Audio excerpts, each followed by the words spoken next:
This is Subhash Chandra Bose speaking to Indians in East Asia. My countrymen in East Asia, while I am in Tokyo, I desire to address a few words to you, and I have no doubt that you will give them due consideration. In the first place, I desire to thank you most heartily for the warm and enthusiastic welcome that you have given me on the occasion of my public appearance in East Asia, and for the assurance that you have given me of your wholehearted support to our efforts to liberate our dear motherland.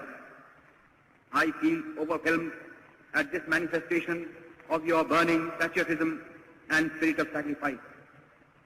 I have received numerous telegraphic and postal messages from you direct, while other messages I have read in the press.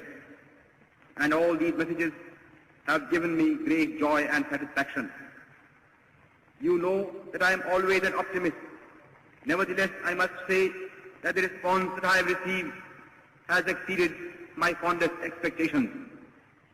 I can only say in reply that I feel proud of you. Since the outbreak of the war in Europe and in East Asia, I have been saying repeatedly that we, the Indian people, could not have wished or even dreamt of a better combination of circumstances for helping us to achieve our liberty. When the world forces are helping us in this way, our task has automatically become very much easier than what it would have been otherwise. This fact should further strengthen our self-confidence and optimism and hearten us considerably in the fight that lies ahead of us. I am overjoyed to see that you have already realized that the responsibility of winning freedom does not rest merely on the shoulders of our countrymen at home. It is but natural that they should bear the brunt of the burden, and they have been doing so already. But at the same time, every Indian, no matter where he may be living at the present time, has a duty towards his country, and he must contribute his due share towards the final victory. I am convinced that India cannot hope to be free until all Indians living abroad perform their duty in this momentous world crisis. Owing to the fact that the tripartite powers have been giving their fullest support to Indian independence, it is comparatively easy for Indians living in Axis countries or in countries controlled by the Axis powers to play their part in the national struggle. Consequently, among those Indians who are now abroad, I expect that Indians living in Axis countries or in countries controlled by the Axis powers will render the maximum service to their motherland. Here in East Asia, you have seen for yourselves how deep is the interest in and sympathy for Indian independence.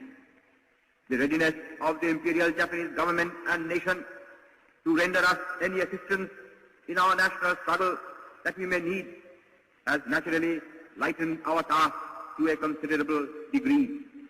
Consequently, there can be no possible excuse why any Indian in East Asia should not pull his whole weight in the present struggle.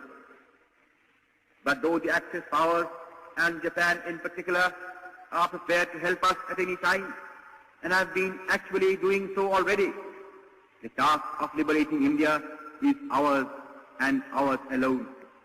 That responsibility we shall not cast on anybody else, because that would be against our national honor.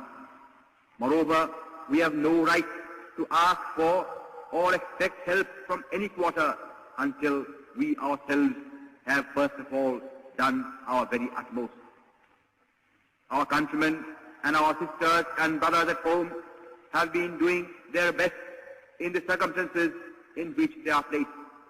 But the enemy is ruthless and desperate, and he is armed to the teeth.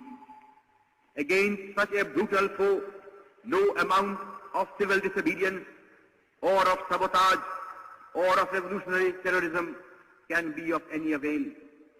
If therefore we want to expel British power from India, we have to fight the enemy with his own weapons,